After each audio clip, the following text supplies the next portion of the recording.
අපි හැමෝගෙම ජීවිතවලට එනවා අපැහැදිලි කාල පරිච්ඡේද. එහෙම නැතිනම් බොර වෙච්ච කාල පරිච්ඡේද.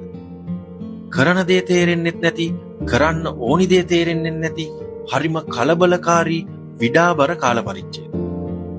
අන්න එහෙම කාලවලදී අපි කොච්චර උත්සාහ කරත් මොන උපක්‍රම දැම්මත් අපිට ඒකෙන් ගැලවෙන්න නම් බෑ. මට හිතන විදිහට නම් අන්න ඒ වගේ කාලවලදී අපි කරන්න ඕනිම දේ තමයි අපේ අභ්‍යන්තර නිහඬ බවට සවන් දෙන්න. හිතන්නකෝ බොර වෙච්ච වතුර තියෙන බඳුනක් ගැන. ඒ වතුර පැහැදිලි කරන්න තියෙන ලේසිම සහ හොඳම ක්‍රමය මොකක්ද?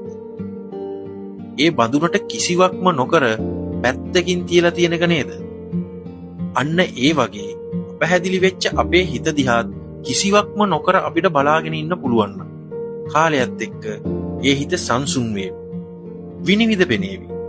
වැහිලා ගිය මම්මාවදු පේන්න ගනීවි.